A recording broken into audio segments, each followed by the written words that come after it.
Então vocês estão tendo noção de quão rico isso aqui é, e quando você para ler, você de fato entende como é que funciona o tal do fundo imobiliário. E assim, óbvio que no início é uma sopa de letrinha do caramba, eu te incentivo a, isso aqui é um estudo de verdade, entendeu? Então, pô, pega um caderno, anota, volta no vídeo de novo, se tiver dúvida, bota aí nos comentários, porque é só assim que a gente aprende a investir, parando, lendo e quebrando cabeça, certo? Se alguém te prometer coisa diferente, facilidade, não vai dar muito certo. Para aprender a investir de verdade, você tem que parar e aprender a ler os relatórios. E aí, pessoal interessado em criação de renda passiva e fundos imobiliários, como é que vocês estão? Tudo certo? Então aqui é Mauro Júnior e tudo esse canal é justamente esse, te incentivar a criar renda passiva e investir em fundos imobiliários. E para isso eu vou deixar aqui em cima no card o primeiro episódio do Projeto 1K, que é o projeto no qual eu saio de R$0, R$0 investidos, R$0 em renda passiva, e eu vou mostrar para vocês o racional por trás, né, da formação do patrimônio e a formação da carteira de fundo imobiliário, colocando meu dinheiro e minha pele em risco para a gente atingir a marca de R$1.000 em renda passiva. E qual a ideia do vídeo de hoje? Então o vídeo de hoje surgiu justamente do primeiro episódio lá do Projeto 1K, quando eu perguntei para vocês se vocês queriam que eu mostrasse como que a gente faz a leitura de um relatório. E muitas pessoas vieram me falar que tem dificuldade em ler um relatório, porque ele vem cheio de indicadores, cheio de termos, muitas vezes até em inglês. E a ideia, né, desse vídeo de hoje é a gente começar um projeto, né, em paralelo, desvendando aí os relatórios dos fundos imobiliários. Espero que vocês gostem, me digam depois aí o que vocês acharam do vídeo. E hoje o vídeo vai ser um pouquinho mais técnico, porque eu vou ler literalmente tudo de um relatório de um fundo de shopping. E por que um fundo de shopping é o primeiro fundo que a gente escolheu para começar? Lá no Instagram também eu fiz uma enquete com vocês, justamente perguntando para vocês qual seria o fundo que vocês queriam que eu começasse, né? Se seria de tijolo, de papel, e vocês votaram em tijolo, e dentre os fundos de tijolo, vocês também escolheram o fundo de shopping, e por isso que eu vou começar com um fundo hoje, que é o VISC11. E por que o VISC11? É só você correr no primeiro episódio lá do Projeto 1K, que você vai ver que esse fundo é um fundo que eu tenho na minha carteira pública de fundos imobiliários. Então, sem mais delonga, o que eu quero falar para vocês é o seguinte: o que é o relatório? O relatório, os fundos imobiliários, eles são obrigados a publicarem relatórios frequentemente. Então, tem a frequência mensal, tem a frequência trimestral e a frequência anual. Esse relatório é através dele que a gente vai tirar todas as informações, certo? E ver de fato como que é a gestão do fundo, quais são os ativos, se está rendendo bem, se não está, qual que é a vacância, certo? Ali está escrito tudo. O gestor ele é obrigado a colocar tudo nesse relatório para o mercado. E a gente, como, né, acionista aí do fundo imobiliário, né, dono de cotas do fundo imobiliário, óbvio que a gente quer estar por dentro de tudo o que está acontecendo. E é o que a gente vai fazer agora, que eu vou mostrar para vocês a leitura aqui na íntegra do relatório do fundo VISC11. Então, sem enrolação, vamos aqui para a tela. Vamos lá, estou aqui no Status Invest, que é o local, né, o site que eu escolhi para condensar, né, a minha carteira pública aqui de fundos imobiliários.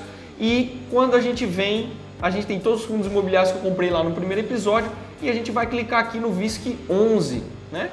Aqui o Status Invest ele traz todos os detalhes, eu não vou me ater a eles, porque a gente vai direto para a parte de comunicados do VISC11.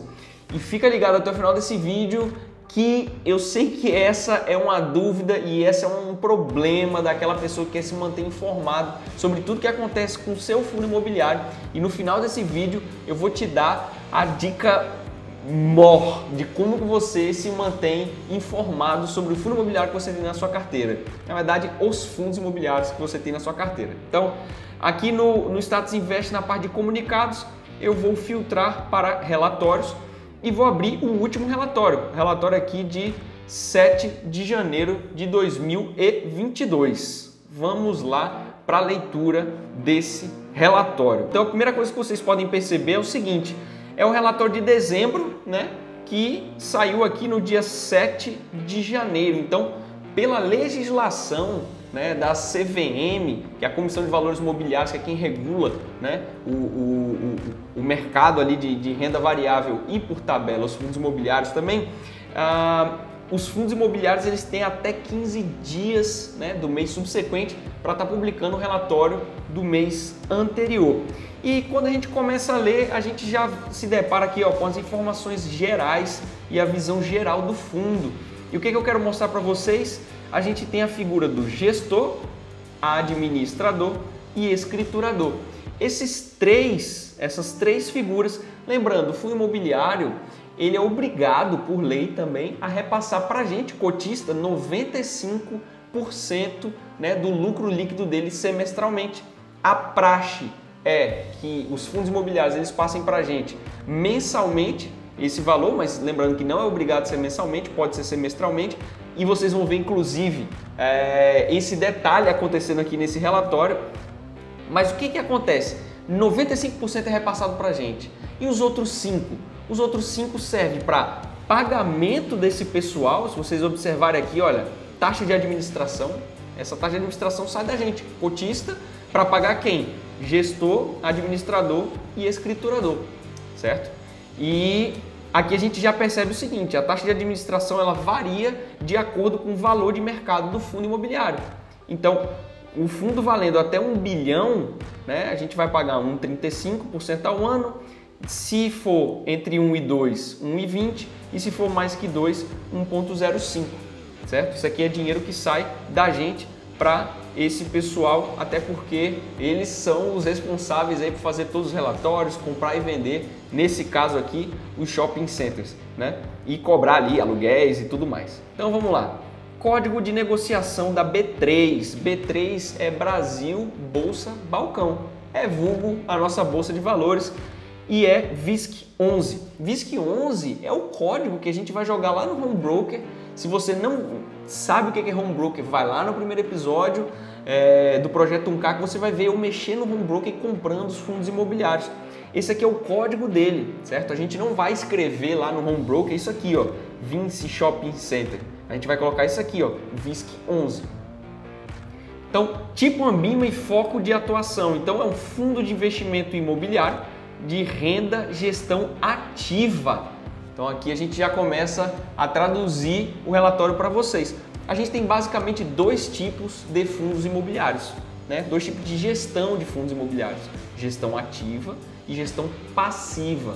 Qual que é a diferença dos dois? A diferença já reside no próprio nome. Um você já consegue entender, né, que o gestor ele vai trabalhar mais ativamente, o outro ele vai ser passivo. Mas o que isso quer dizer? A gestão ativa é porque o gestor ele tem capacidade de comprar e vender, nesse caso, né, shoppings imobiliários, ele pode... ele tem mais autonomia sem ter que toda vez ficar pedindo permissão para a gente que é cotista, certo? Ele tem mais autonomia automática para ele, e isso é muito bom para a gente, porque é um cara que vai correr atrás de oportunidades no mercado. Quando a gente pega uma gestão passiva, para ele fazer qualquer tipo de coisa, ele tem que ficar pedindo permissão para a gente, nós cotistas, e fazer assembleia, e demora muito, e às vezes ele não consegue aquele timing que o mercado necessita, né, para comprar outros, nesse caso, né, shoppings ou emissão de CRIs, enfim. E aí o segmento de atuação dele, obviamente, shopping centers. Então é amarrado que é shopping center. A gente não vai estar comprando, o VISC não vai estar comprando por laje corporativa ou galpão logístico, certo? Aqui a gente já vê outro detalhezinho: valor de mercado da cota e valor patrimonial da cota. Qual que é a diferença do valor de mercado para o valor patrimonial? É o seguinte: o valor de mercado é quanto que a gente está pagando na Bolsa de Valores pelo VISC11. Nesse caso, a gente percebe que é o fechamento, ou seja, a última negociação do dia 30 de dezembro de 2021, que foi a 102,67. O valor patrimonial dele, o que é o valor patrimonial? Se eu pegar todos os shopping centers, certo, e botar para vender, qual que é o valor dele de fato? Não é quanto está sendo pago, porque quanto está sendo pago é o 102,67, mas ele vale, o patrimônio dele vale 115 21,91. Ou seja, daqui a gente já percebe que VISC11 nessa data de 30/12, né, de 2021 estava sendo negociado com desconto. Ou seja, a gente conseguia comprar R$ 115,91 pagando R$ 102,67. Para quem visa investir no longo prazo, isso é maravilhoso e é isso que a gente busca na hora, né, de montar a nossa carteira de fundos imobiliários. Quantidade de cotas, 17.696.234 cotas.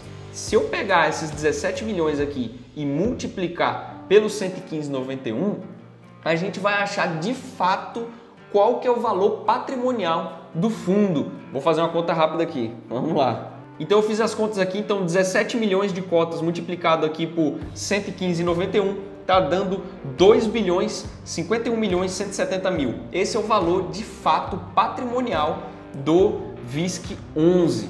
Número de cotistas, e eu estou aqui nesse meio aqui, ó, 202.633. Se você também for cotista do VISC11, a gente está junto aqui dentro desses mais de 200 mil cotistas. E a taxa de administração, agora vocês vão ver um outro detalhe que é o seguinte, que a taxa de administração ela varia de acordo com o valor de mercado, não é com o valor patrimonial, é com o valor de mercado. Ou seja, quando eu pego esses 102,67 e multiplico pelos 17.696.234 cotas, que é aqui da quantidade de cotas, dá um total de 1.816.000. Ou seja, na data de 30/12 de 2021, a taxa de administração que a gente estava pagando, que é aqui, ó, 1,2% ao ano. Por quê? Porque a multiplicação da quantidade de cotas pelo valor de mercado da cota está dando 1,8 bilhão. Lembrando que se eu multiplicar a quantidade de cotas pelo valor patrimonial, vai dar de fato quanto que o fundo vale e está em 2 bilhões e 51 milhões. E aí a gente já percebe que o fundo está descontado. Destaques. Então, distribuição de rendimentos reais por cota, ou seja, 81 centavos. O fundo distribuiu rendimentos de 81 centavos no mês, levando a média dos fundos distribuídos desde outubro para 68 centavos por cota, acima da estimativa apresentada neste fato relevante, divulgada em 27 de setembro, que o rendimento médio esperado, né, de outubro de 21 até setembro de 22 fica entre 60 e 66 por cota. Vamos a alguns detalhes aqui. Lembra que eu falei para vocês no início do vídeo que o fundo imobiliário ele é obrigado a distribuir 95% do lucro líquido dele para a gente, né? E obviamente e maravilhosamente livre de imposto de renda. Por que você percebe que em dezembro, né, ele descolou tanto da média? Justamente por causa disso, ele é obrigado a distribuir semestralmente. Então não tem problema se o fundo distribuir menos do que 95% por mês, desde que ele obedeça a regra dos 95% no semestre. E possivelmente os gestores aí do VISC11 foram segurando e fazendo caixa. Chegou no final do período, o que eles fizeram? Tiveram que honrar, né, esse percentual de distribuição e por isso acabou vindo um percentual, um valor, né, maior do que a média aí do distribuído nos últimos períodos, né? E ele diz o quê? Que essa expectativa, né, que fica entre 60 e 66 centavos, foi apresentado neste fato relevante. Eu não vou clicar nesse fato relevante, mas eu vou explicar para vocês o que é o fato relevante. Eu vou clicar no fato relevante. Vamos lá. Vou copiar o link aqui, vamos abrir mais um e mostrar para vocês na prática. O que é fato relevante? Fato relevante, gente, é o seguinte. A administração do fundo imobiliário, que é uma gestão ativa, o que ela está fazendo? E fico o tempo todo pensando, como é que eu vou conseguir entregar mais resultado ao cotista? Como é que eu consigo comprar mais fundos imobiliários? Como é que eu consigo render mais, aumentar a minha rentabilidade? E para isso, várias situações acontecem. E essas situações não podem ficar, não são segredo, eles não vão ficar escondendo, não é escondido, não pode ser escondido. Então é obrigação dos fundos imobiliários, a cada nova situação em que a gente, né, pese para o cotista uma situação de venda, de compra ou até mesmo de manter, isso é o que está na legislação lá, ele tem que dizer para a gente através de um fato relevante. Então, por exemplo, quando ele diz aqui, ó, nesse caso aqui, ó, fato relevante de 27 de setembro, O que ele está falando? Olha, nos termos do fato relevante de tal data, o fundo concluiu o quê? A aquisição dos seguintes shopping centers: 21% do Pantanal Shopping, 49% do Porto Velho Shopping, 40% do Boulevard e 100% do Norte Shopping Maracanaú. É importante para mim, que sou cotista, saber que o meu fundo imobiliário, que o meu gestor ali, né, que está trabalhando ativamente, está comprando mais fundos imobiliários em diversas regiões do país, é importante. Então, isso faz com que ele emita o quê? Um fato relevante. Nesse fato relevante, eu falei que não ia clicar, mas já acabei clicando, ele traz para a gente justamente aquela observação que ele trouxe lá no relatório, que é falando isso daqui, ó. Estimamos que o rendimento mensal distribuído pelo fundo de outubro de 21 até setembro de 22 se situe entre 0,60 e 0,66 por cota. Lembrando que não representa promessa. Quando ele traz aqui para, né, voltando aqui para o nosso relatório, é isso que ele está falando aqui, ó. Aumentou, né, os rendimentos distribuídos de outubro, né, desde outubro para 0,68, acima do que foi falado nesse fato relevante, certo? Vamos para o próximo. Resultado gerado por cota. Então, o resultado gerado por cota é o seguinte: o fundo no mês de dezembro ele gerou R$ 1,02 por cota. Então, ele vem dizendo, ó, o resultado gerado no mês foi de R$ 1,02 por cota. E ele distribuiu para a gente quanto? 0,81. E o restante? Ele com certeza bateu os 95%, os outros 5% ficam para pagamento, né, daqui do gestor, administrador, escriturador, às vezes pagamento de uma auditoria, às vezes uma pequena reforma, enfim. Mas você percebe que não é muito que fica na mão do gestor. Mas é natural e é saudável, inclusive, que ele gere mais resultado do que ele pague para a gente. Isso é muito importante ficar de olho. Tem fundo imobiliário que às vezes você olha como é que eu posso dizer? É um comportamento estranho, porque não estou falando daquele pagamento semestral, onde ele tem que bater os 95%, mas às vezes o fundo imobiliário, ele constantemente, ele está, por exemplo, gerando 0,81 e pagando 1,2. O contrário, o que está acontecendo com o fundo? Ele está se desfazendo de caixa. É uma situação muito estranha. O normal é, ele rende um valor e paga um valor a menos. Quando fechar o semestre, tem que bater os 95%. Então, voltando, ele gerou aqui 1,02, né, R$1,02. Fato importante que ele traz para a gente, ó, excluindo efeitos não recorrentes, 90 centavos por cota. O que são os efeitos recorrentes e não recorrentes? Pensa aqui comigo o seguinte: o fundo imobiliário ele é obrigado a passar para a gente 95% no final do semestre, ok? O que ele vai fazer com esse dinheiro que tiver em caixa nesse período, antes de chegar esse semestre que ele tem que descarregar, né, esse rendimento todo para a gente? Ele vai investir esse dinheiro. Ele vai investir como? Ele pode estar comprando, às vezes, participação em outros fundos, ele pode estar investindo, inclusive, no Tesouro Direto, ele pode estar investindo num monte de lugar. E o que ele quer dizer aqui? Que 1,02 foi o resultado gerado, porém, excluindo efeitos não recorrentes, ou seja, não recorrente é aquele extra do shopping center. 90 centavos é o efeito recorrente, é exclusivo ali do que foi gerado de shopping center. Os 12 centavos a mais foram gerados aí de aplicações financeiras, foram gerados de outra forma que não seja da forma pura ali do fundo imobiliário. E qual que é a importância disso? A importância disso é o seguinte: imagine só que o resultado gerado desse mês fosse 1,02, mas o não recorrente, né, excluindo os não recorrentes, fosse de 10 centavos. O que isso quer dizer? Quer dizer que é o seguinte, que se os não recorrentes, já que não é recorrente, não acontece de forma usual.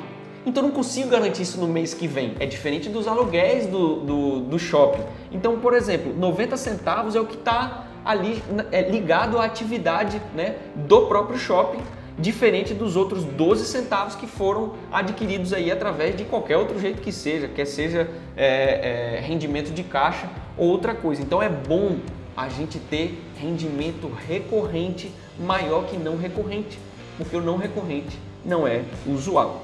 Então, o maior resultado desde seu IPO, que é o Initial Public Offering, ou seja, é quando o fundo imobiliário foi de fato negociado pela primeira vez na Bolsa de Valores. Então, partindo para o próximo, 18,5% foi o crescimento do NOI por metro quadrado dos mesmos shoppings. Aqui eu vou ter que fazer uma pausa um pouco maior para tentar situar para você que é investidor iniciante ou para aquele que não está habituado à contabilidade. Vamos lá. As empresas SA, que são as empresas de capital aberto, ou seja, as empresas que estão ali negociadas na bolsa e o fundo imobiliário é uma delas, elas são obrigadas a mostrarem para a gente de tempos em tempos os demonstrativos, as demonstrações contábeis. E elas são várias. Tem DFC, tem DVA, tem DRE, tem balanço patrimonial e cada uma serve para uma finalidade. Ok. Quando a gente cai na DRE, que é a demonstração do resultado do exercício, o que ela vai mostrar para a gente? No final das contas, se houve lucro ou prejuízo naquele período. Então eu vou dar um exemplo aqui para você entender e sair aí da teoria e você conseguir visualizar o que eu estou falando. Imagine o seguinte. Você, quando vai controlar o seu orçamento dentro da sua casa, o que você faz? Você basicamente coloca as entradas, coloca todas as saídas e no final o lucro, ou o prejuízo, a depender do mês. E o que a empresa faz? Ela faz a mesma coisa. Só que, qual que é a diferença entre o seu controle e o controle da empresa? A empresa, ela é obrigada a seguir uma sequência. Então, para você, se você vai colocar água, luz e gás, ou luz, gás e água, tanto faz. O que interessa é quanto está sobrando lá no final. Agora, para a empresa, não. Ela é obrigada a seguir um sequenciamento de despesas na ordem. E lá na base de todas essas despesas que ele vem descontando, na base da DRE, tem a parte onde a gente desconta os impostos.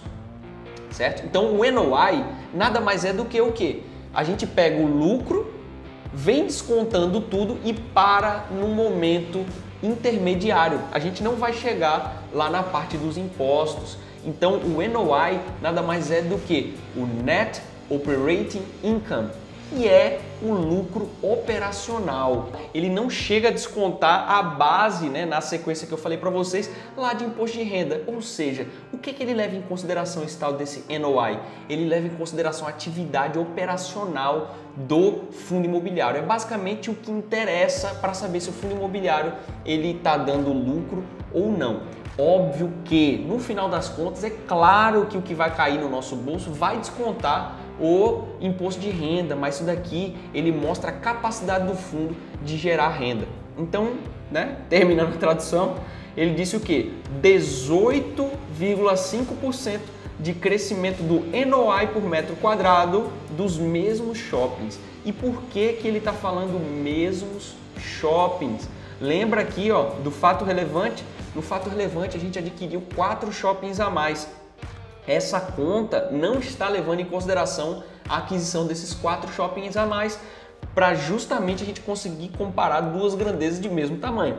Então, crescimento do NOI por metro quadrado.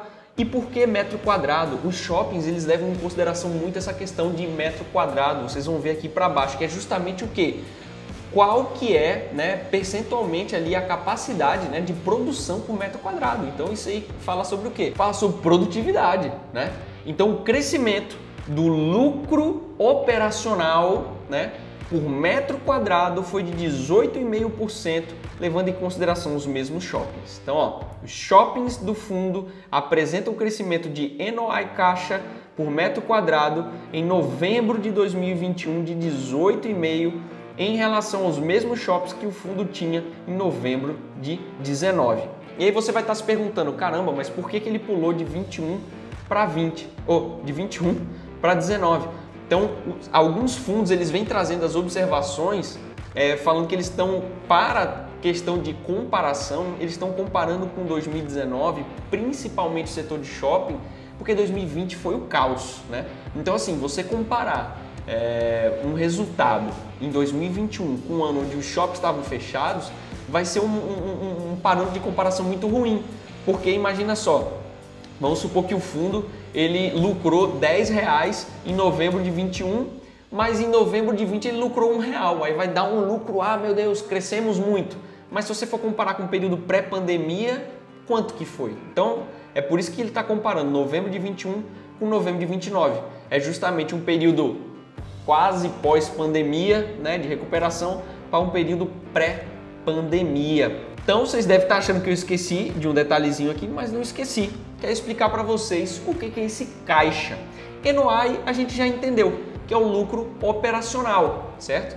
Mas caixa é o seguinte, na contabilidade, né, mais uma coisa de contabilidade. Na contabilidade a gente tem dois tipos de regime, que é o competência e o caixa. Vamos traduzir para vocês. Vamos lá, imagine só o seguinte, que tem uma concessionária que vai vender um carro e você vai lá comprar o seu carro, certo? E o seu vizinho também vai comprar um carro. Chega você e seu vizinho ao mesmo tempo, o seu vizinho não tem dinheiro para comprar o carro e ele vai comprar o carro em parcelas. E você vai chegar e vai comprar o dinheiro à vista, porque você tem dinheiro, certo? Quais das duas compras que entrou dinheiro de fato na conta da empresa? Então, foi o dinheiro da sua venda, certo? Entrou dinheiro de fato na compra do seu carro. Na do seu vizinho não, porque ele parcelou. Então, vai entrar um pouco esse mês, um pouco o mês que vem, um pouco no outro mês, certo? Essa que é a diferença entre o regime de competência e o regime caixa. O regime de competência, ele não está preocupado se de fato entrou dinheiro ou não. O regime de competência, ele está preocupado se aquele fato foi consumado. Então você, como concessionária, você pegou um carro do seu estoque, entregou para uma pessoa, entreguei. Então isso aí já, contabilmente, já significa que você recebeu, já entrou dinheiro, certo? Mas no regime caixa é de fato quanto de dinheiro que entrou no caixa da sua empresa.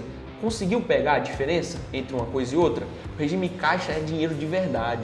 O regime de competência não necessariamente é dinheiro de verdade. A gente está levando em consideração apenas aspectos contábeis. Então ele está trazendo para a gente o quê? Que 18,5% do crescimento do NOI caixa por metro quadrado. Ou seja, é dinheiro de verdade que entrou no caixa, né, da nossa gestora aqui de fundos imobiliários. E não aquele dinheiro que é contas a pagar, eu vou receber mês que vem, que contabilmente também é aceito como dinheiro, né, através do regime de competência. Mas aqui a gente está falando de caixa, é dinheiro de verdade que entrou, né, no nosso fundo imobiliário. E ele fala aqui, ó, em novembro de 2021, de 18,5% em relação aos mesmos shoppings. Por que ele está dizendo mesmos shoppings? Simples. Lembra que nesse fato relevante a gente comprou mais 4 shopping centers? Então assim, como é que eu vou comparar, né, grandezas diferentes? Aqui ele está trazendo as duas grandezas para o mesmo patamar. Quais eram os shoppings que a gente tinha em novembro de 2021 que eram os meses de 2019? A gente compara e a gente vê que 18,5% de crescimento, ou seja, melhorou a nossa geração de caixa. E aí você pode estar se perguntando, caramba, mas por que ele está comparando 21 com 19? Por que ele pulou 20? 20 foi pandemia, foi o olho do furacão da pandemia e não teve, eu acho, setor que sofreu mais do que os nossos fundos imobiliários de shopping center no ano de 2020. Então, comparar 2021 com 2020 é mole, né? Todo mundo vai estar lucrando mais do que 2020. Agora, comparar com o cenário pré-pandemia, aí é uma situação diferente e por isso que ele fez essa comparação de 21 com 19. Por mais que a gente ainda não tenha saído, né, da questão da pandemia em si, comparar com o cenário pré-pandemia e ver que houve um crescimento de 18,5% no lucro operacional por metro quadrado é um cenário extremamente positivo para a gente. Vamos descer. Então, comentários do gestor. Normalmente os fundos trazem aqui o comentário do gestor. Isso aqui é fantástico para a gente ter noção da economia, para a gente ter noção. Isso aqui é o gestor falando com a gente. E tem algumas coisinhas aqui que dá para traduzir para vocês também. Então vamos lá. O ano de 2021 termina, deixando muitos desafios para o ano que se inicia. No Brasil, além das eleições presidenciais de 2022, Lembra lá o Projeto 1K que eu resolvi fazer uma reserva de oportunidade, mais uma vez vou deixar aqui em cima, né? Guardando ali 10% do valor do aporte para uma possível, né, situação que possa acontecer. Então ele também está preocupado, né, com as eleições presidenciais de 2022. Existem dúvidas sobre o tamanho do ajuste monetário necessário para combater a inflação. O que é a inflação? A inflação é a perda do poder de compra da sua moeda, da nossa, né? Então, num mês você paga R$10 e compra 5 kg de feijão, no outro mês você tem que pagar 11 para comprar 1 kg de feijão, porque a nossa moeda perdeu valor, né? E o seu impacto sobre o crescimento econômico. Já no plano internacional, o principal destaque é a iminente alta de juros do Banco Central norte-americano e as implicações desse movimento para o resto do mundo. Então a gente, como economia emergente, óbvio que os Estados Unidos, o que acontece lá reflete no mundo todo e a gente, como emergente, não vai ser difícil, ou não vai ser diferente, né? Então, durante o ano de 2021, o Brasil removeu por completo os estímulos decorrentes da pandemia, enquanto a maior parte dos países desenvolvidos ainda mantiveram algum tipo de estímulo monetário ou fiscal. Por essa razão, é esperado que o país tenha uma taxa de crescimento menor que seus pares em 2022. Com a política fiscal e monetária contracionista em 2021, ilustrada por possível superávit fiscal primário e uma taxa básica de juros que começou o ano em 2 e fechou em 9,25. O que é a taxa básica de juros? É a famigerada Selic. Então a Selic, né, o governo, o Banco Central, ele é como se fosse assim. Existe uma relação entre a taxa básica de juros e, cadê ela? A inflação. A inflação a gente meio que não tem como controlar, porque é um ser que funciona sozinho. O que eu quero dizer isso daí? Pô, se tiver um problema, né, como foi a questão da pandemia, naturalmente, crise, naturalmente, os preços sobem. Se os preços sobem, o nosso dinheiro desvaloriza, a inflação vai lá para cima. O que o Banco Central faz? Ele mexe na nossa taxa básica de juros, que é a Selic, né? E por isso que foi de 2 para 9,25. Quem que mexeu esse negócio de 2 para 9,25? O Banco Central. Então o Banco Central ele faz isso daqui para conter a inflação. Então não será surpresa que o crescimento da economia desacelere em quase 5% para um crescimento entre 0 e 1, segundo o relatório Focus do dia 31/12. O que é o relatório Focus? Relatório Focus é um relatório do Banco Central que sai toda segunda-feira, trazendo ali as projeções e expectativas do mercado, né, mais para frente, alguns anos para frente, né? Então, contudo, apesar desse impacto negativo no crescimento econômico, o remédio amargo do aperto monetário parece finalmente estar surtindo efeito sobre a expectativa da inflação para os próximos anos. Ou seja, ele está dizendo o quê? Que aumentar, né, a nossa taxa básica de juros começa finalmente a estar surtindo efeito. E como é que a gente sabe? Segundo o relatório Focus. Vamos abrir esse relatório Focus? Simples, relatório, não precisa nem, Focus, Banco Central do Brasil. Relatório Focus. Então toda segunda-feira o Banco Central traz, né, o nosso bom e velho relatório Focus, sendo que aquele que o gestor está falando, né, é sobre esse aqui, que é de 31/12, e a gente vai abrir ele aqui agora. Esse é o relatório Focus, certo? O que ele está falando aqui, ó? Segundo o relatório Focus, para 2022, após seguidos aumentos, a inflação projetada estabilizou em torno de 5%. Então, como é que a gente faz expectativa de como que a inflação vai estar no futuro? Relatório Focus do Banco Central do Brasil. Olha aqui, ó. O que a gente tem aqui? A gente tem IPCA. IPCA nada mais é do que inflação. PIB, né? Câmbio, Selic, GPM e vem um monte de outras coisas. O que ele está falando aqui? Ele falou aqui, ó, que a inflação projetada para 2022 estabilizou em torno de 5%. Como é que ele sabe disso? 2022, né, estabilizou em 5%. Então, isso aqui, se vocês observarem, olha, tem um igual, tem um setinha para baixo, setinha para cima, ó. Aumento, diminuição e estabilidade. E aqui, por quanto tempo? Então, o IPCA, né, ele está estabilizado aqui ó, em 5,03 há 2 semanas. E é justamente isso que ele vem dizendo, né, para 2022. Então, ó, para 2022, após seguidos aumentos, a inflação projetada estabilizou em torno de 5%. Limite superior da banda da meta da inflação.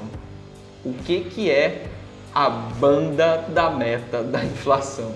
Não tem nada a ver com banda de música, também tem a ver com o nosso bom e velho Banco Central, que são os históricos das metas. Então, o Banco Central ele estipula metas e através da manipulação da taxa Selic, que é a nossa taxa básica de juros, ele vai meio que nesse jogo de cintura para cima e para baixo, tentando fazer com que, né, olha só quem que está aqui, ó, a banda limite inferior e superior de quem?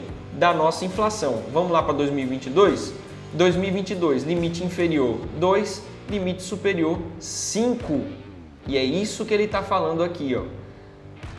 Então, após seguidos aumentos, a inflação projetada de onde?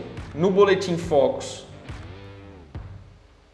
estabilizou em torno de 5, limite superior da banda da meta da inflação, limite superior da banda da meta da inflação.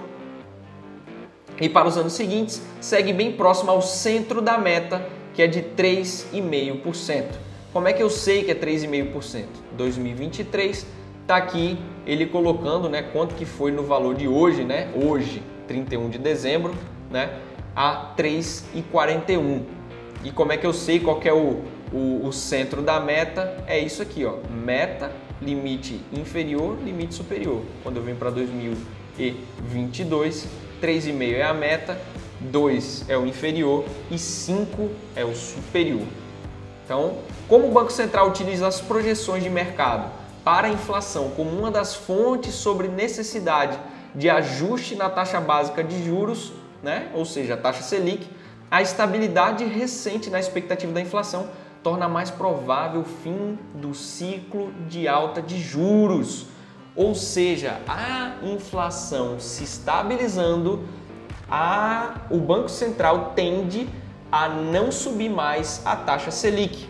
Então, quando a taxa Selic deve atingir um patamar próximo de 12%. No cenário global, 2 fatos chamam a atenção: a nova variante Ômicron e a iminente alta de juros do Banco Central americano. Com relação ao cenário pandêmico, e o que a gente tem a ver com isso? Tudo, né? Porque se vier uma nova onda, alguma coisa que seja o fim dos tempos aí em relação à pandemia de novo, os shoppings vão fechar, os preços vão cair, e aí vai ter gente que vai vender e a gente vai estar comprando, mas é por isso que ele fala muito do cenário pandêmico, né? A nova cepa está causando uma nova onda de contaminação do coronavírus em diferentes países, porém, estudos ainda iniciais mostram que a variante, apesar de mais transmissível, é menos agressiva, fazendo com que o número de internações e mortes não tenham acompanhado o número expressivo do número de casos. Em relação à taxa de juros norte-americana, finalmente o Fed reconheceu que a alta da inflação não é temporária. Isso aqui virou até meme na internet, porque o presidente do Fed toda vez falava que a alta da inflação é temporária e é temporária há meses e meses, então por isso que ele fala aqui que finalmente o Fed reconheceu que a alta da inflação não é temporária e sim um problema a ser tratado. Nesse caso, o Banco Central norte-americano se moveu mais agressivamente rumo ao aperto monetário, trazendo volatilidade aos mercados.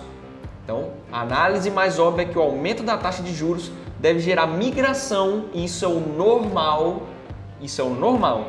Aumentou juros? Se aumentou juros, do quê? Isso aqui ele está falando do Tesouro Americano, né? Se ele aumenta os juros lá do Tesouro Americano, investir no Tesouro Americano, investir no Tesouro Direto nosso, já é um investimento de menor risco. Imagina o Tesouro Americano, né? Então, os Estados Unidos aumentando a taxa básica deles de juros, ou seja, aumentando quanto que o Tesouro Americano vai pagar, é óbvio que vai ter mais gente que vai correr para investir no Tesouro Americano. Por quê? Porque é investimento, esse é investimento de menor risco do mundo, né? Então é por isso que ele está falando aqui, ó, que o aumento da taxa de juros deve gerar migração de capital de ativo de risco, que é o normal. Aumentou juros, vai ter gente que vai sair da bolsa. E eu não estou falando para você fazer isso. né? Tem livros aí que provam pra gente o contrário, que a gente tem que... Isso aí, a manada faz isso, certo? E aí, naturalmente, se aumentar a taxa de juros, né? Há uma migração do capital de ativo de risco para a renda fixa e aumentar o prêmio de risco exigido nos investimentos em geral. Então, há uma corrida, né? Para os ativos de renda fixa e o povo normalmente abandona ali os de renda variável, o preço vai lá para baixo. Mas quem quer investir no longo prazo, eu estou falando especificamente em renda variável, é óbvio que esse é um dos melhores momentos para a gente entrar. Mas vamos lá. No entanto, a alta de juros pode ser vista como um sinal positivo sobre o cenário de crescimento forte da economia americana e não se refletir no aumento relevante à aversão a risco. E como se não bastasse, ingredientes para tornar o cenário mais complexo, eleições presidenciais. No momento, a eleição parece polarizada entre os dois pré-candidatos, que é Lula e Bolsonaro. Contudo, pesquisas apontam favoritismo ao Lula, porém ainda é cedo para ter certeza que algum candidato seja efetivamente levando vantagem, né? E a percepção desse evento pode mudar muito ao longo dos próximos meses, não necessariamente a um quadro pior na visão do mercado. E qual que é o quadro pior na visão do mercado? É Lula ganhar. Isso aí independe se você é de esquerda, direita. Eu não estou falando de esquerda e direita aqui. Eu estou falando que tem candidato que o mercado prefere e tem candidato que o mercado não prefere. E nesse caso, Lula é o candidato que o mercado não prefere. Então, se as pesquisas apontarem para Lula como potencial aí vencedor, naturalmente o mercado não vai gostar e os preços dos ativos vão cair. Então, como dito no início, 2022 será um ano de muitos desafios, não necessariamente se traduzirão em uma performance negativa dos mercados. Por fim, durante o mês de dezembro, o IFIX, o que é o IFIX? É o índice dos fundos imobiliários. Possivelmente você já deve ter ouvido, né, falar quando está lá o Jornal Nacional, falando lá, e hoje a Bolsa de Valores, né, o índice Bovespa bateu 123 mil pontos e não sei o que lá. O IFIX é o índice Bovespa dos fundos imobiliários, certo? Então, ó, índice de fundos imobiliários da B3, que é a nossa bolsa, apresentou uma valorização de 8,8. Em dezembro, os fundos imobiliários, a média, né, dos fundos imobiliários ali, se valorizou 8,8%, recuperando boa parte da queda, né, de 2021, fechando um ano em queda de 2,3%. Então, fechamos o ano com o IFIX em queda de 2,3% e, na visão do gestor, não é uma mudança estrutural de fundamento, sim um ajuste dos preços depois da queda exagerada dos preços dos fundos imobiliários nos meses anteriores, especial entre julho e novembro, quando o IFIX apresentou queda de 8,7%, que foi, se não me engano, quando teve a segunda onda, né? E o IBOV, que é o índice de ações da Bolsa, apresentou uma valorização mais tímida, de apenas 2,9%, fechando o ano com a queda de 11,9%. Então, se vocês compararem, né, como que foi dezembro para os fundos imobiliários que fazem parte do índice de fundos imobiliários, valorização de 8%. Como que a gente fechou o ano? Queda de 2,3%. Como que foram as ações? As ações se valorizaram 2,9% e terminaram o ano com queda de 11,9%. Então, atualizações sobre o desempenho do fundo. Aqui a gente basicamente terminou, né, a palavra do gestor sobre aspectos aqui, né, do cenário macroeconômico. Agora a gente vai ver a palavra dele sobre, né, o desempenho do próprio fundo. Então, em dezembro, a distribuição de rendimentos anunciada foi de 0,81, que nele já destacou lá em cima, levando a média dos rendimentos desde outubro de 2021 para 0,68, que ele também já falou lá em cima, acima, né, do que eles estavam colocando aí como expectativa, que era algo entre 0,60 e 0,66 de outubro de 2021 a setembro de 2022, conforme foi apresentado no fato relevante que eu já mostrei para vocês. Então, o resultado gerado no mês foi de 1,02, que ele também destacou lá em cima, impactado positivamente pelo reconhecimento do resultado que não havia sido considerado pelo tratamento contábil de investimento do Pantanal Shopping, conforme informado no relatório mensal anterior. Se a gente for no relatório mensal anterior, vai estar justamente falando sobre essa situação aqui, dessa não consideração, né, do investimento aqui do Pantanal Shopping. Tá. Então, desconsiderando os resultados não recorrentes, que foi o que eu já expliquei, mas não custa frisar que resultado não recorrente é o resultado que não acontece, né, não depende ali das atividades principais do fundo imobiliário. Óbvio que a gente quer resultado, óbvio que a gente quer os dois resultados, recorrente e não recorrente, mas é muito mais importante que a gente tenha grandes resultados recorrentes em relação a não recorrentes, certo? Então, desconsiderando os não recorrentes, do 1,02 que foi gerado é 90 centavos. Maior resultado recorrente do fundo desde o seu IPO, que ele falava lá em cima.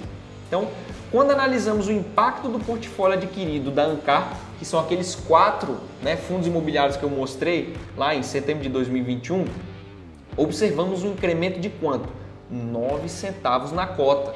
Então, através daquele fato relevante que a gente viu, né, lá no início, que estava buscando ali, pô, a gente vai comprar 4 shoppings, qual que foi o resultado dessa compra? 9 centavos, o impacto de 9 centavos no nosso bolso a mais. Ou seja, o fundo sem aquisição teria gerado 0,81 de resultado recorrente. Portanto, a aquisição gerou incremento em mais de 10% no resultado recorrente do fundo neste mês. Na visão da gestão, o cenário segue benéfico para a retomada das operações. Continuamos observando a aceleração da vacinação, que impulsiona a circulação de pessoas, e é bom para a gente que tem shopping, aumenta o fluxo de pessoas no shopping, e apesar do aumento do recente número de pessoas com Covid, o número de hospitalizações não subiu significativamente, e que ele já falou lá em cima. Vamos agora para a reavaliação de ativos do fundo. O que é essa reavaliação? É o seguinte, vamos contar uma historinha para vocês. Imagine só que uma empresa ela tem uma máquina, certo? E essa máquina ela custa milhões. E essa máquina ela entra lá no balanço patrimonial como um ativo da empresa, certo? Porém, você concorda comigo que quanto mais o tempo passa, menos essa máquina vale? Por quê? Ué, se ela está sendo utilizada, ela vai ter depreciação, ela vai tendo gasto, certo? Ela vai tendo variações para baixo, certo? Que é justamente da depreciação. Quando a gente fala em ativos aqui de fundos imobiliários, no caso a gente está falando de imóveis, essa reavaliação ela pode ser tanto para baixo quanto para cima. Porque imagine o seguinte, imagine que com imóvel é muito mais fácil de você entender isso, que se você constrói um shopping no meio do nada e depois chega, por exemplo, um centro comercial, enfim, chega transporte multimodal e tal, é óbvio que o terreno daquele local vai valorizar. Então, naturalmente, através da reavaliação que ela ocorre, né, semestralmente, o valor ali do nosso imóvel, ele iria valorizar. No entanto, o que ele mostrou aqui pra gente é o seguinte, que conforme o comunicado aqui de 31/12, em cumprimento da instrução tal, os imóveis dos fundos foram avaliados a mercado, né, resultando um valor 0,41% inferior ao valor contábil. Ou seja, existiu, né, uma desvalorização dos valores dos imóveis em 0,41. Então assim, a gente nunca gosta que o nosso imóvel perca valor, né? Mas 0,41 também não é grandes problemas. A gente às vezes vê certos imóveis que caem 10, 15, 20%, alguns fundos imobiliários acontece isso com, não vou dizer que não é com frequência, né? Mas assim, é bom ficar ligado quando esse tipo de coisa acontece. Inferior ao valor contábil dos imóveis, que totalizam a variação negativa de aproximadamente menos 0,5% no valor patrimonial da cota, né, em relação à referência aí de 29/12.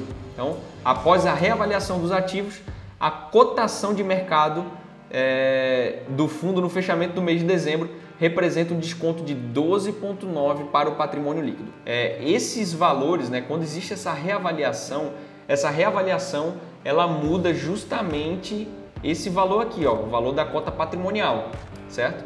E o que ele quis dizer aqui é o seguinte, que após a reavaliação, o que está acontecendo hoje? Existe um desconto de 12,9% para o novo valor do patrimônio líquido.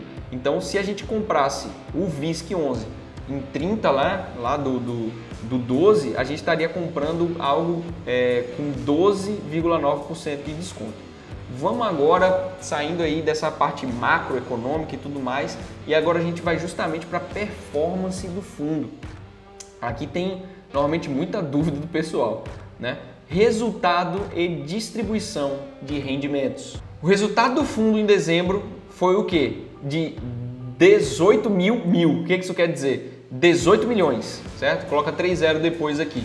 Então, o resultado foi de 18 milhões. Quando a gente vê resultado, é justamente o quê? É quando a gente pega receitas, tira todas as despesas, né? Ainda coloca outras receitas e tudo mais e vai dar aqui no resultado. Então, o resultado do fundo em dezembro foi 18 milhões, porém, né, a remessa de shoppings, ou seja, quanto que os shoppings geraram foi 21 milhões em dezembro, o que equivale a 1,22.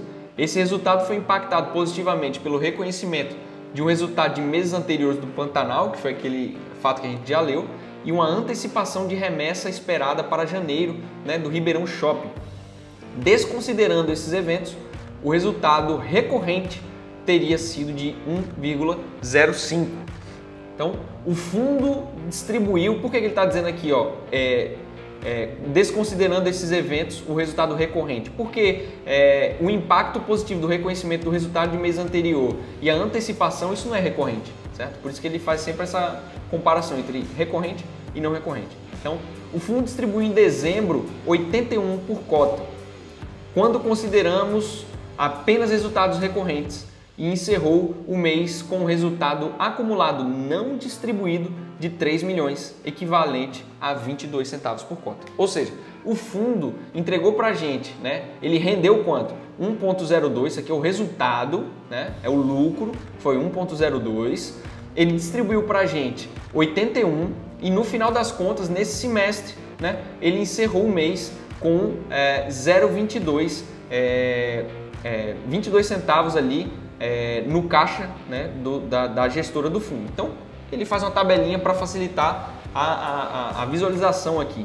O que a gente consegue ver? Resultado do fundo, dezembro. Remessa, resultado dos shoppings, 21 milhões. Aqui o que a gente tem? Resultado financeiro. Quando a gente vê resultado, é sempre algo positivo que a gente vai tirar algo negativo. Ou seja, uma receita, se é resultado financeiro, a gente tem uma receita financeira, uma despesa financeira. Então, o resultado financeiro foi de menos 1 milhão. Por quê? A gente teve uma receita de 655 mil e uma despesa de 2 milhões e cento e pouco, que vai dar esse resultado. Taxa de administração. Lembra da taxa de administração? Daqui de cima, que varia de acordo com o valor de mercado. Tá aqui, ó. Taxa de administração. Administrador e escriturador, 210 mil. Gestor, 1 milhão 542 mil. Outras receitas e despesas, menos 194 mil, que vai dar o total do resultado, que é isso aqui, ó, 18 milhões 111 mil, que dá, né? Isso aqui ele para facilitar a nossa vida e eles transformam em rendimento, né, da cota. Então, ao invés de você olhar esse tanto de número aqui, ó, 21 milhões, 1 milhão, blá blá blá, basicamente é o que? Ele rendeu pra gente 1,22, resultado financeiro foi 8 centavos, a parte aqui de taxa de administração é 10 centavos, deu um lucro para a gente de 1,02, porém os rendimentos a serem distribuídos foi 0,81, certo? Ficando, né, o 0,22, que é o resultado acumulado não distribuído, total de 22 centavos. Então, histórico de distribuição, né, do VISC11, ele vem trazendo aqui, ó, desde janeiro de 2021 até dezembro de 2021, o ano inteiro. Começou com 60, 55, 18, 25, segunda onda do Covid, fecha shopping, e aí? Aí as gestoras normalmente elas renegociam, elas seguram ali, né? Pede para o pessoal, né, não pagar os aluguéis, para o pessoal não ir embora, né? Tem toda aquela renegociação. E se você perceber que de março até aqui, ó, outubro, né, veio sempre numa crescente. E a gente finalizou em dezembro com 0,81, lembrando que é justamente por causa do ajuste ali dos 95% semestral, né? Estimativa de rendimento. Sempre quando ele fala estimativa, ele diz que é esperado e não representa e nem deve ser considerado qualquer hipótese como promessa. Então, como aquele fato relevante, né, que a gente viu, estimamos que o rendimento mensal médio vai ficar entre 0,60 e 0,66. E a média até agora, porque ele está falando que é de novembro, né, de 21 até setembro de 22, né, vai ficar entre 0,60 e 0,66, e até agora esses três está dando a média de 0,68, ou seja, estão acima do que eles tinham como expectativa. E lembrando que é expectativa, né? Rentabilidade, então a parte de rentabilidade ela é muito importante para a gente também, porque ela vai fazer um comparativo de quanto que o fundo rendeu com diversos outros indicadores, né, da nossa bolsa e da economia em geral. Então olha só, dezembro de 2021, né, a abertura do mês, o VISC11 estava sendo negociado aí a 94,89 e fechou o mês, né, a 102,67. O que é esse acumulado? Isso aqui é a primeira cotação lá em janeiro de 21. Então, em janeiro de 21, a gente saiu de 115 e fechamos em dezembro de 21 a 102. Ou seja, a gente percebe que em dezembro, né, a gente teve uma variação bruta da cota, né, de 8%, 8,2%, ou seja, ele saiu de 94 para 102 e bateu 8,2%, e em dezembro, ou em 2021, a gente teve uma desvalorização aí de 10,9%, né? Variação bruta da cota. Quando a gente vem aqui para rendimento e outros, você percebe que tem aqui um 2, né? Quando a gente vem aqui para baixo, né, ele traz aqui no rodapé o que? Considera os rendimentos declarados no período, além dos direitos de subscrição referente à quarta, quinta e sexta emissão das cotas do fundo, utilizando o critério de precificação adotado pela Bloomberg. O que isso quer dizer? Ele quer dizer o seguinte: primeiro, direito de subscrição, o que é isso? O fundo imobiliário, mais uma vez lembrando, ele passa para a gente quanto? 95%, né? Obrigatoriamente, semestralmente. Isso quer dizer o quê? Que ele não consegue formar caixa para comprar um shopping inteiro. Então, eles fazem essas subscrições, né, que são emissões de novas cotas. Então, no ano passado, 2021, teve a quarta, quinta e sexta emissão. Ou seja, é simplesmente o fundo falando assim, gente, eu estou precisando de dinheiro para comprar um novo fundo imobiliário, um novo shopping, ou para, enfim, para qualquer outra coisa que seja, para reformar, para qualquer outra coisa que seja. E ele não tem caixa. Então, ele tem que chegar para o mercado e falar assim, olha, eu quero emitir novas cotas a tal valor e quem quiser que venha comigo. Então, ele está dizendo o quê? Isso aqui ele está considerando, se você considerar todos os rendimentos do período, mas que você entrou na quarta, quinta e sexta emissão, além, né, em dezembro, que teve essa valorização, né, de 8,2, em dezembro teve essa valorização de 0,9, que foi justamente aqui os rendimentos, totalizando o quê? Uma rentabilidade de 9,1. Nos fundos imobiliários a gente não pode esquecer que a gente tem dois jeitos de ganhar dinheiro, através do ganho de capital e do ganho, né, de renda. O ganho de capital é o quê? É quando você compra a cota, aqui é 94,89, ela bate 102,67. Isso aí, se você vender, é lucro no bolso através de ganho de capital. Porém, a gente tem ganho de renda, e a renda vem do quê? Vem do aluguel. Então aqui o que ele está mostrando pra gente? Essa rentabilidade bruta, né? Eu estou tentando... Não fica azul a rentabilidade bruta, tudo bem. Então, a variação bruta da cota é o ganho de capital, ou perda, né, de capital. E o rendimento é justamente o ganho de renda. Quando eu faço a soma de um e do outro, a gente vê que a rentabilidade do fundo imobiliário, né, do VISC, no ano foi de 9,1%. E mesmo, né, a gente caindo aqui 10% no valor da cota apenas, se a gente levar em consideração tudo que foi pago de dividendo, todas as outras emissões, a gente teve um ganho de 5,4%, o que dá aqui uma queda de 5,5%. E quando a gente compara, né, se a rentabilidade aqui do VISC foi de 9,1%, levando em consideração o quê? Que você, todos os dividendos que você ganhou, mais que você entrou em todas as outras emissões. Por isso que é importante a gente estar ligado nessas emissões, para a gente estar participando sempre. Isso aí vale um vídeo à parte, só para falar das emissões, certo? Então, se a gente comparar, a rentabilidade do VISC em dezembro foi de 9,1% e do IFIX, lembrando, né, que é o índice de fundos imobiliários, foi de 8,8% e do Ibovespa foi de 2,9%. Então, o VISC em dezembro bateu tanto o IFIX contra a própria Ibovespa. E no acumulado de 2021, a gente perdeu, né, o VISC perdeu para o IFIX e ganhou do Ibovespa. E ele ainda faz outras comparações aqui, né, que é desde a sétima emissão, desde a terceira emissão, né, que é do IPO. Rentabilidade líquida, então variação líquida da cota. O que é a variação líquida da cota? Ele mostra aqui, ó, a rentabilidade líquida do fundo é ele levando em consideração o imposto de renda, certo? Então olha só, a gente sabe que os dividendos ali, né, os proventos que a gente recebe do fundo imobiliário são livres de imposto de renda. Porém, essa valorização aqui, ó, se eu compro algo a R$ 94,89 e vendo a R$ 102,67, a gente teve lucro. E esse lucro é ganho de capital, não tem nada a ver com os proventos. E a gente paga imposto de renda em cima dele. Quanto que é o imposto de renda em cima dele?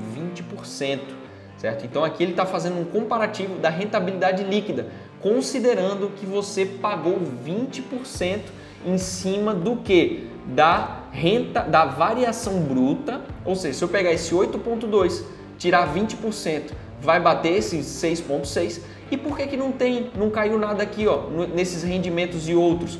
Porque os rendimentos eles não são, não tem imposto de renda em cima dele.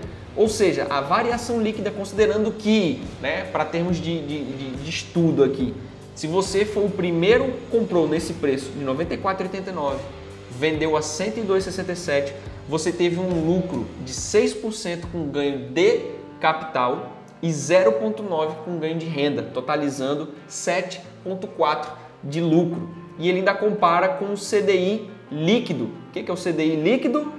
Considera uma alíquota de 15%.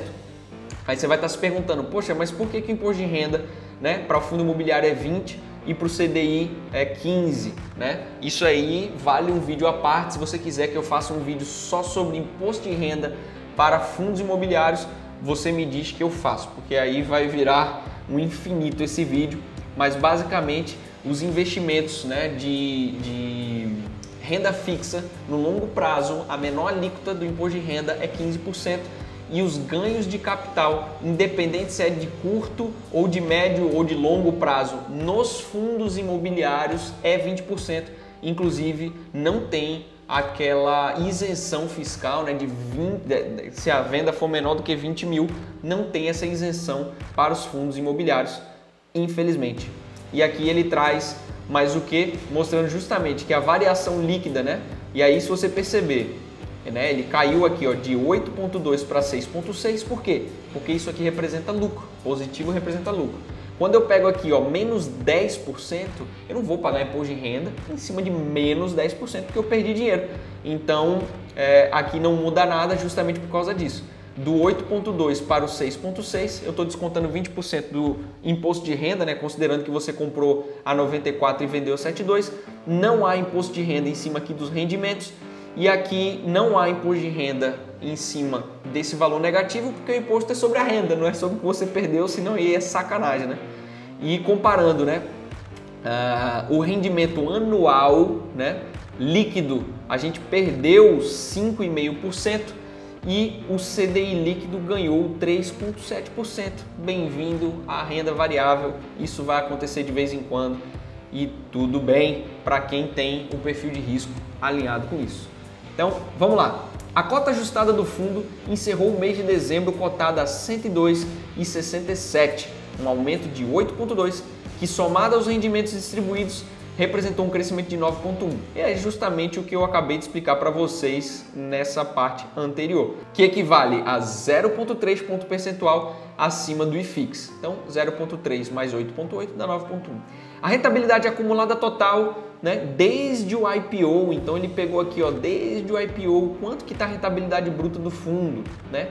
Tá aí 40%. Por quê? Aí você olha, poxa, o fundo, né, no seu IPO foi lançado a 100, hoje ele está cotado a 102, né? Lembrando que isso aqui é IPO, não é, vou voltar lá em cima, não é o valor patrimonial atual, até porque o fundo já fez novas aquisições. Mas lá do IPO, que ele foi lançado a R$100, hoje estão aí a quanto? 2,67, o que dá apenas 2,7% de lucro.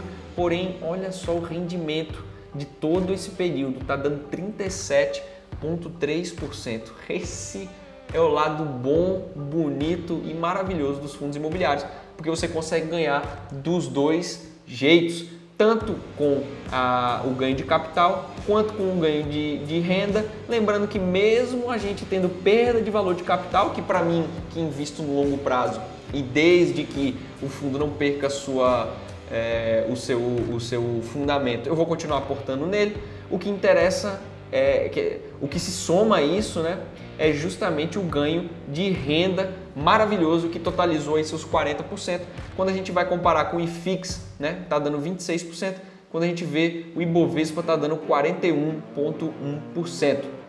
E quando a gente compara isso, né, a rentabilidade aí líquida, né, do fundo com o CDI líquido, a gente está ganhando de 39,5% contra 19%, o que é extremamente positivo e é o que a gente busca na renda variável. É dar um couro na renda fixa quando no longo prazo. No curto prazo a gente pode até estar perdendo um pouco. No curtíssimo prazo a gente pode até estar ganhando um pouco, mas o que interessa é isso aqui, ó. É no longo prazo a gente está ganhando dos investimentos que tem menos risco, porque senão não vale a pena a gente estar comprando o risco, né? E aí ele ainda traz, ó, a rentabilidade acumulada do fundo desde o IPO é 40%. Nesse mesmo período o IFIX representou 26%, né, que eu já mostrei para vocês. Para o caso do investidor pessoa física, simulamos a rentabilidade líquida, né, do fundo, comparamos com a rentabilidade líquida do CDI. Nesse cenário, a rentabilidade líquida do fundo foi de 39,5%, representando 207,9% do CDI líquido do período. E aqui ele traz uma figurinha justamente mostrando o histórico aí, né, desde outubro de 2017, onde o nosso VISC está aqui com 40%, o IFIX está com 26% e o CDI está lá embaixo. Então, negociação do fundo, aqui a gente consegue perceber, né, quais são os números, né, quanto que gira, quantas pessoas, quantos negócios acontecem no mês. E é uma informação que demonstra para a gente o que? Liquidez. Né? Que liquidez nada mais é do que a velocidade com a qual a gente consegue, né, comprar e se desfazer do fundo imobiliário, que é infinitamente, não tem nem como comparar, maior do que se eu fosse me desfazer de um imóvel propriamente dito. Então, negociações do fundo. Então, valor de mercado, 1.831.000. Como é que eu sei qual que é esse valor de mercado? Mais uma vez, a gente volta aqui, multiplica isso por isso e vai dar esse valor de mercado. Cadê? Aqui. Vai dar 1.831.206. Número de cotistas, 202.000. Presença diária nos pregões, ou seja, todo santo dia que a bolsa abriu, o VISC 11 estava sendo negociado e o volume diário dos negócios estava em 2 milhões. Então, 2 milhões de reais foram negociados apenas no VISC. Comprando e vendendo, dava isso daí, 2 milhões. Giro, percentual de contas negociadas no mês, 3%. Ou seja, de todo mundo que tem papel no VISC, apenas 3% acabou rodando, né, dos papéis, acabou rodando nesse mês. Aqui a gente consegue perceber o que? Em cinza, número de investidores. Então, o número de investidores em janeiro até o final do ano veio subindo avassaladoramente, incrivelmente, mesmo acontecendo o quê? No início do ano o VISC sendo vendido a 115 e no final sendo vendido a 102, a gente perdendo 10,9%, né, do valor ali a mercado, a gente ainda tem um aumento, né, de pessoas comprando o fundo imobiliário. O que demonstra o quê? Que as pessoas estão com o pensamento correto. Se o fundo faz sentido para a pessoa, né? Lembrando que isso não é recomendação, mas se o fundo faz sentido para você e não mudou nada no fundamento e o preço está caindo, faz sentido estar comprando. Então, é isso aqui que ele está mostrando. Carteira do fundo, patrimônio líquido. O que é patrimônio líquido? Aí, dentre aqueles demonstrativos que eu já falei para vocês, patrimônio líquido a gente encontra ele quando a gente vê o balanço patrimonial, que nada mais é do que ativo menos passivo é igual a patrimônio líquido, certo? Então, patrimônio líquido do fundo era de 2,1 bilhões. As participações de shoppings totalizavam 2,5 bilhões. Aí você vai olhar, poxa, mas por que patrimônio líquido é 2,1 se shopping é 2,5? Porque patrimônio líquido é ativo menos passivo. E dentre os ativos, um deles é shopping. Então, 2,5 bilhões em shopping. As aplicações financeiras somavam 107 milhões, dos quais 59 títulos públicos referenciados em DI, liquidez imediata, ou seja, um tesouro Selic da vida, além de 47,4 milhões em cotas de fundos imobiliários. Ou seja, os ativos totais, são shoppings, 2,5 bilhões, 107 milhões de aplicação financeira. Soma esses dois, é o ativo do fundo imobiliário. Quando a gente soma isso e tira os passivos, a gente encontra aí o 2,1, que é o passivo, o patrimônio líquido. E é justamente isso que está mostrando aqui. Shopping center, ativo de renda fixa, cota de fundo imobiliário, obrigações. Quando a gente tira as obrigações e o a pagar, vira, ou a receber, nesse caso é a receber, a gente encontra o nosso patrimônio líquido. Então é ativo menos os passivos, patrimônio líquido. Indo para o próximo parágrafo, o que a gente percebe? A gente percebe ele falando aqui, o fundo possui obrigações. O que são obrigações? É passivo. Então aqui a gente está vendo justamente o balanço patrimonial do ativo. Então ele começou falando aqui do patrimônio líquido, que é, fala aí, ativo menos passivo igual ao PL, que é o patrimônio líquido, certo? No início ele já vem falando o quê? Dos ativos, que são, cadê?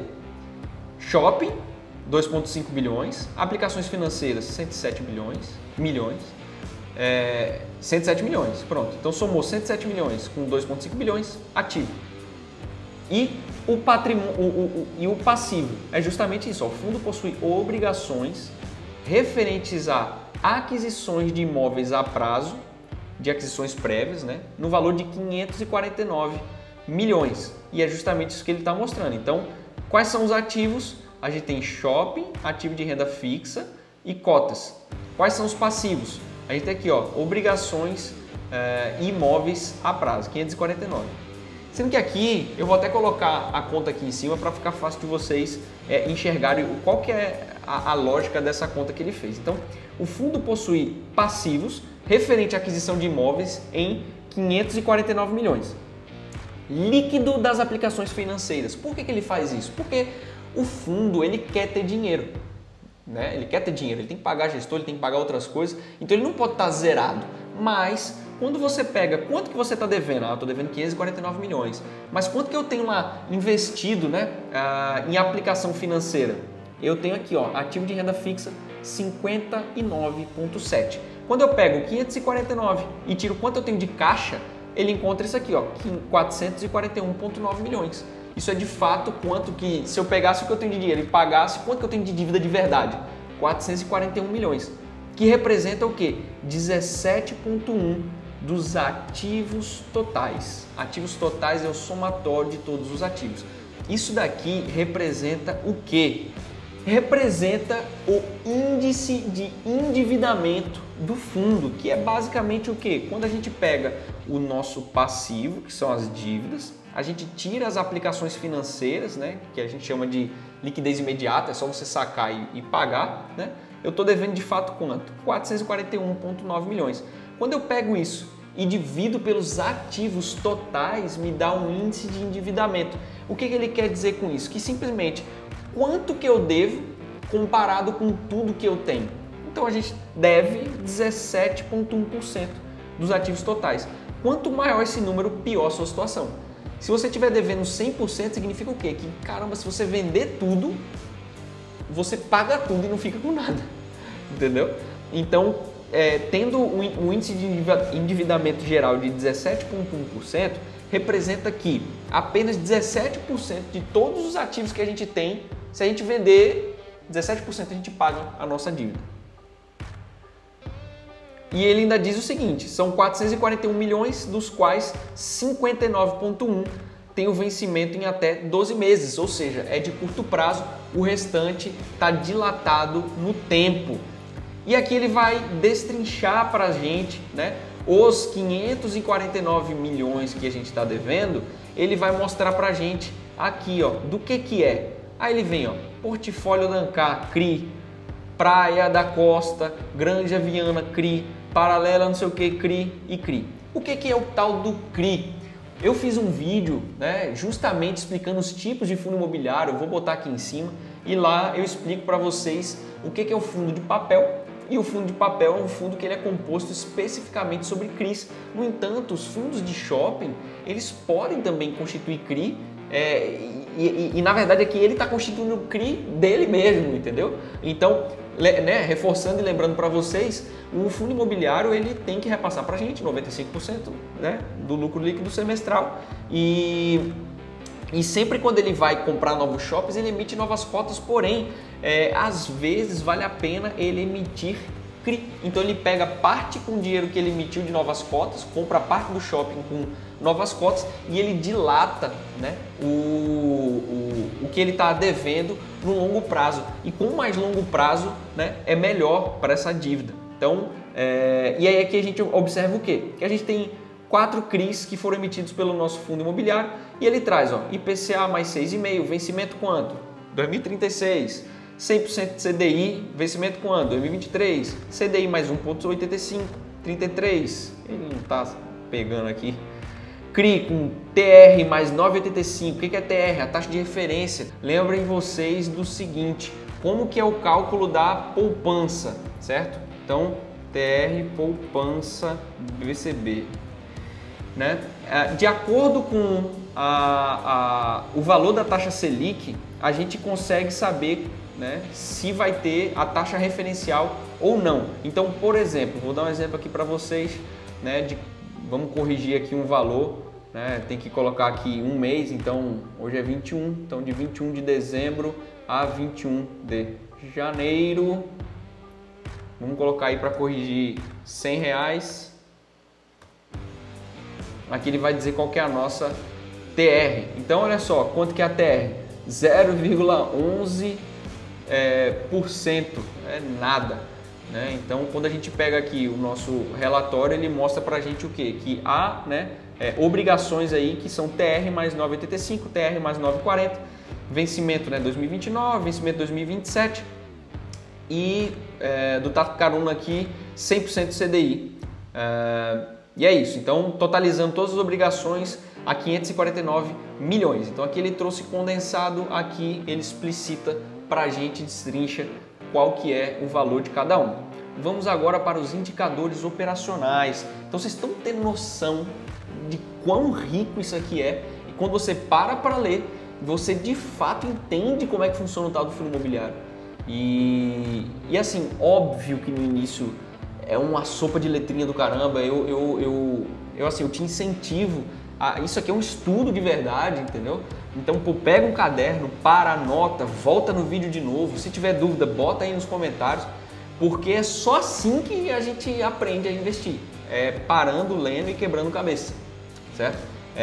Se alguém te prometer coisa diferente, facilidade, não vai dar muito certo. Para aprender a investir de verdade, você tem que parar e aprender a ler os relatórios e vocês estão vendo que assim, tem óbvio coisas que são novas, muita coisa nova, mas dá para traduzir. Então, se você estiver gostando dessa iniciativa, tomara que não tenha ficado cansativo. Eu sei que para quem gosta, para quem quer aprender, isso daqui é riquíssimo, mas aí me diga e se vocês gostarem, eu faço uma nova enquete lá no Instagram e coloco para a gente ver qual que é o próximo fundo imobiliário que a gente lê.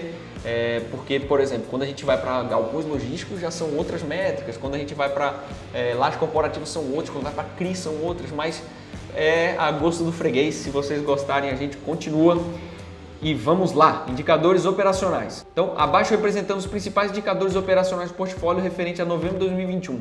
Vale lembrar que em determinados meses dos anos de 2020 e 2021, shoppings do portfólio operaram com diversas restrições e por isso que ele está comparando com 2019, certo? Então o normal é a gente fazer uma comparação apenas, às vezes, do mês anterior, do trimestre anterior e do ano anterior. Então, NOI, Net Operating Income, que eu já mostrei para vocês, é o resultado operacional. Então, NOI caixa, a gente já aprendeu o que é caixa, é dinheiro de verdade entrando, certo? Não tem nada a ver com conta a receber no futuro, é dinheiro bufunfa entrando no dinheiro no caixa da empresa. Então, NOI caixa foi de R$ 70 por metro quadrado, um crescimento de 27,8%. Lembrando que a gente está vendo o que? O dado aqui de 2021. Como é que eu sei? Ele está falando, ele está comparando R$ 70, né, em relação a mesmo período do ano anterior. Então, se você pegar aqui, ó, 70 e dividir por 55, faz a conta, pega a calculadora aí, vamos aprender na prática. Quanto é que dá 70 por 55? Dá 1,2727, ou seja, é justamente isso que ele está mostrando, 1,2727, isso. É justamente isso que ele está mostrando, que é o crescimento aí de 27,8% quando comparado com o mesmo período do ano anterior. E comparando apenas os mesmos shoppings, lembrando que de 21 a 2019 houve aquisições, né? Houve um crescimento de 18,5%. Isso aí você não vai conseguir ver aqui, porque o valor está igual, 70 com 70, mas se você, né, olhar e for no detalhe aqui embaixo, quanto que é o NOI, né? Aí você tem que fazer outras contas, ver quais eram os shops que tinham no fundo, compara com 2019, aí você consegue fazer essa conta e achar esse valor aqui de 18,5%, certo? Comparado a 2019. Então, vendas por metro quadrado atingiram R$ 1.209,60 por metro quadrado, um aumento de 17% quando comparado com o mesmo período do ano anterior e uma redução de 10% quando comparado a 2019. Então, que nem eu falei, comparar, né, com 1.209, né? Comparar 1.209, ele arredondou aqui para 1.210. Comparar com o ano anterior é fácil. Olha só a situação do ano anterior, em abril, em maio, em junho, péssimo, né? Fechado, pandemia.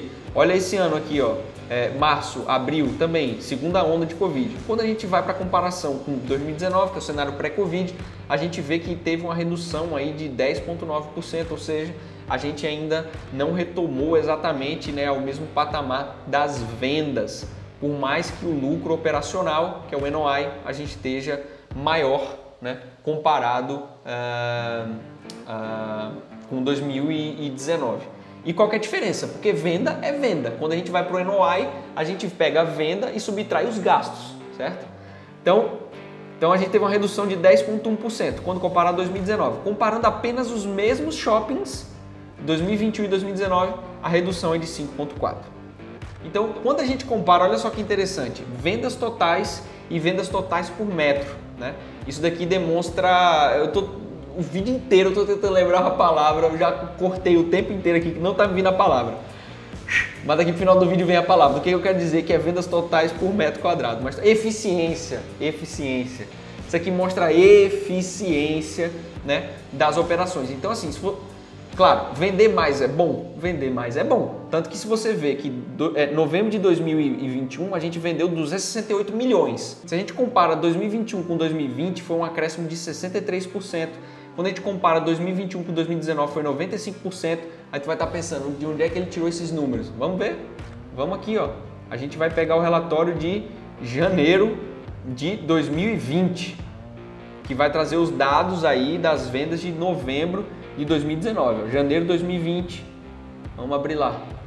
A gente vai provar o fechamento de todos esses valores. Basta a gente achar vendas aqui. Cadê vendas? Vendas.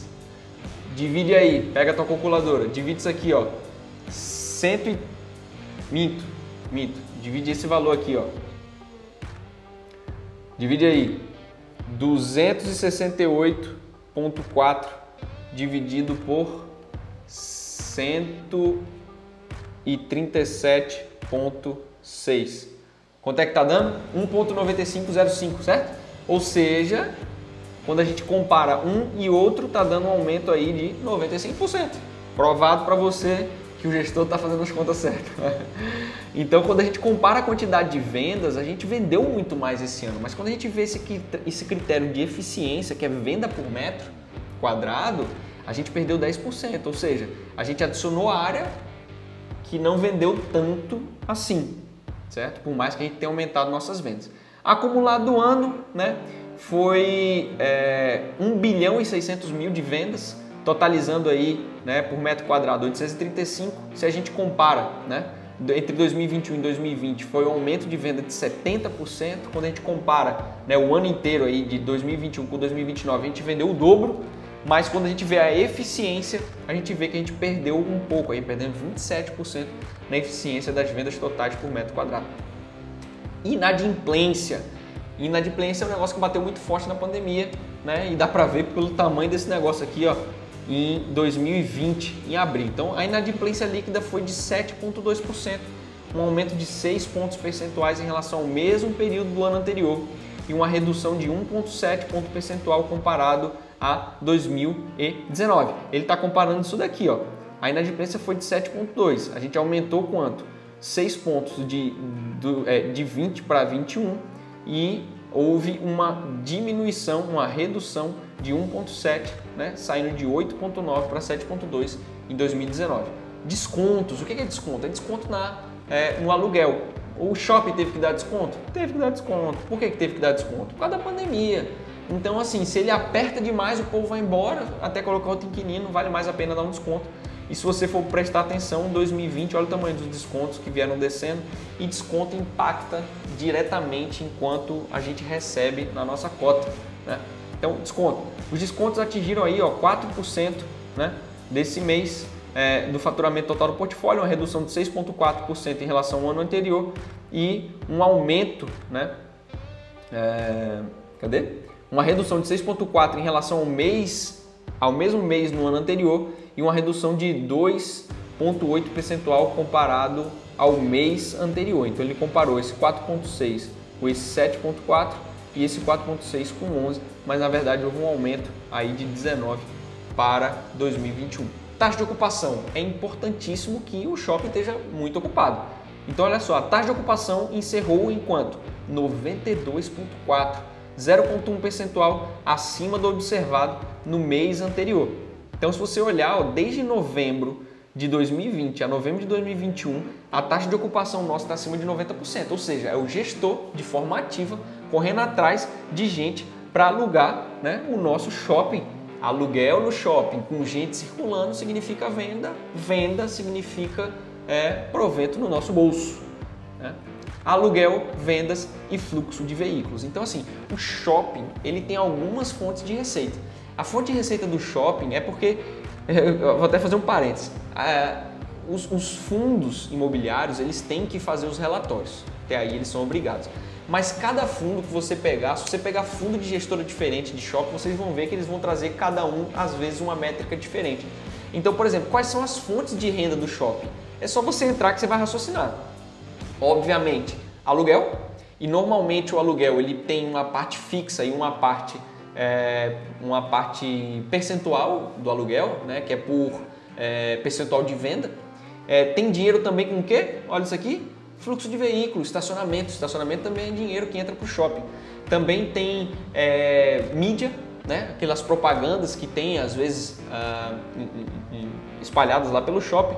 E quando você vê, ele traz justamente isso, ó, aluguel, vendas e fluxo de veículos. Então, olha só, ele traz aqui, ó, o aluguel das mesmas lojas, né, SSR, em inglês de novo, Same Store Rent, rent é de aluguel, e SSS, Same Store Sales, né, são as vendas. Então, o aluguel das mesmas lojas apresentou um crescimento de 28,4% em comparação ao mesmo mês do ano anterior. Então, quando a gente pega as mesmas lojas que tinham no shopping em 2021 e compara com 2020, houve um aumento de 28,4% e as vendas das mesmas lojas apresentaram um crescimento de 8,5%, que é o SSS. Aqui ele ainda fez questão de traduzir, mas tem fundos que às vezes não traduzem. Então é só entender que é Same Store Rent, de aluguel, e Same Store Sale, de venda, né? Mesmas lojas.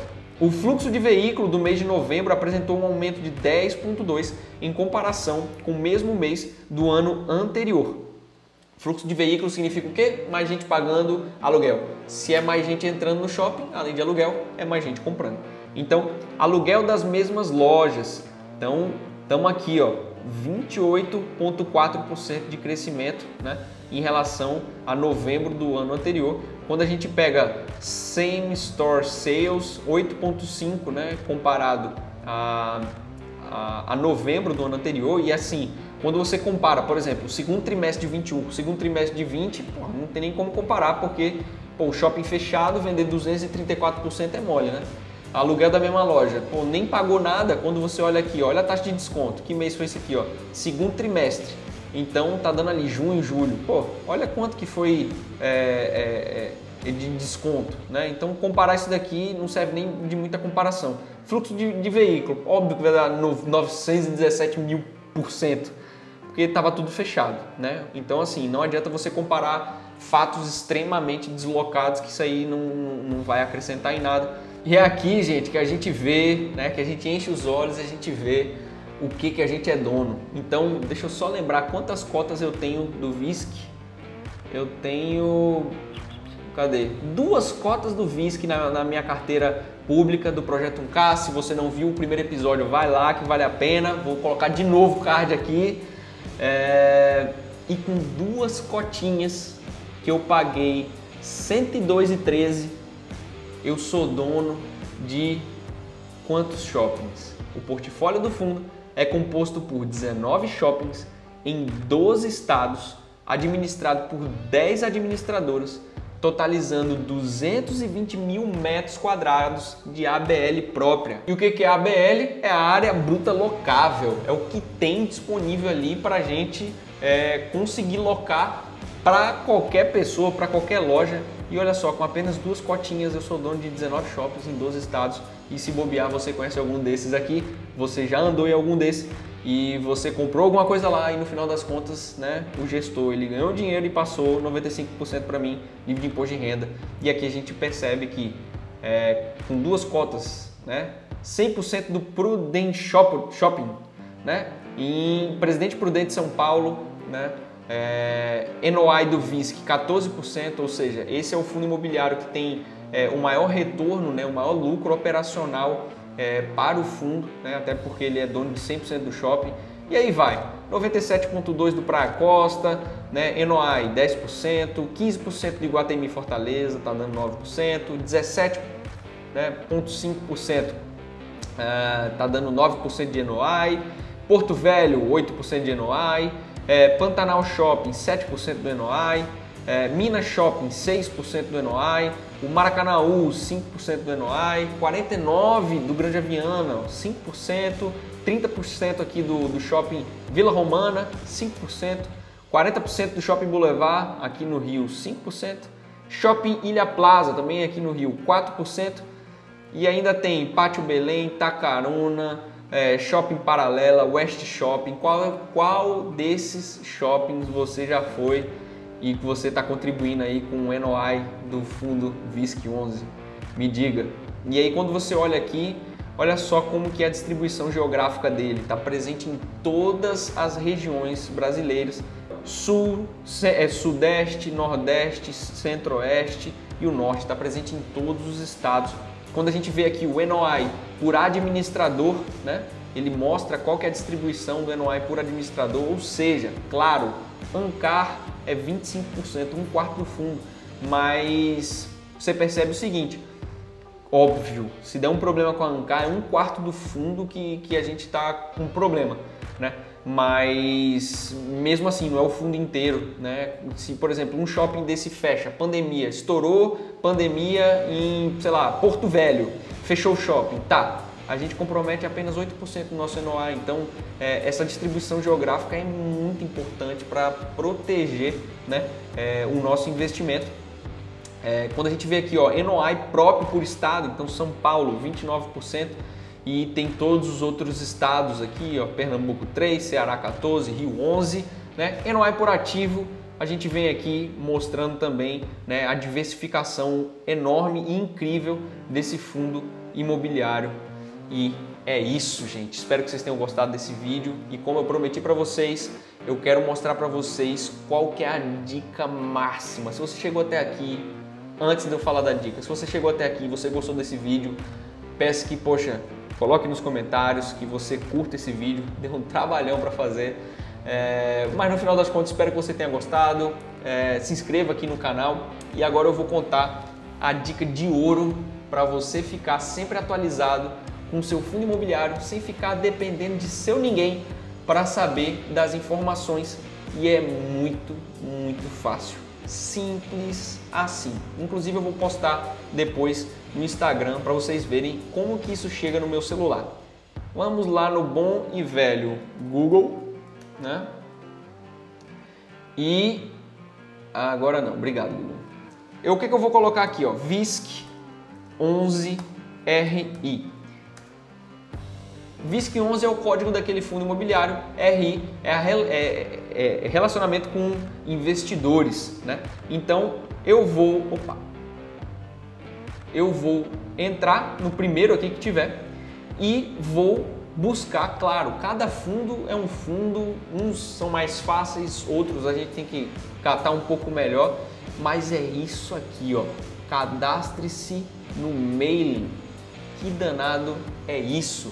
Esse cadastro no mailing é o seguinte, você vem, coloca o seu nome, e-mail, seleciona o grupo, então esse Vinci, né? Ela é uma administradora não só de shopping com o VISC 11, mas ela também tem outros fundos, né? Ela tem o VISC Vino, tem outros fundos imobiliários e simples assim, quando eu coloco e aceito aqui os termos e condições, vou pegar meu celular para mostrar para vocês isso daqui. Eu ia até pegar o celular, mas eu acho que eu vou abrir aqui que fica mais fácil. Vou entrar no e-mail aqui e olha só que coisa interessante. Isso daqui são o que? Todos os fundos imobiliários que eu entrei lá, coloquei o código mais RI e me cadastrei, né, na lista de e-mail deles e eu não preciso fazer esforço nenhum. Então, por exemplo, MXRF11, ó, o Maxi Renda aqui, ó, relatório mensal do resultado, a XP Visa Asset, blá blá blá, ó, Maxi Renda. Eu venho aqui, clique aqui para acessar o relatório, faço o download e eu tenho o meu relatório do fundo imobiliário, qualquer que seja que eu tenha na minha carteira, ou que eu esteja analisando, ou que eu esteja estudando e o computador tá lento e ele não quer abrir. E aqui tá o relatório do MXRF11 de quando? É o último deles. E aqui, ó, dezembro de 21. Então assim, você não tem necessidade nenhuma de ficar, enfim, se inscrevendo em sites, não tem, de graça.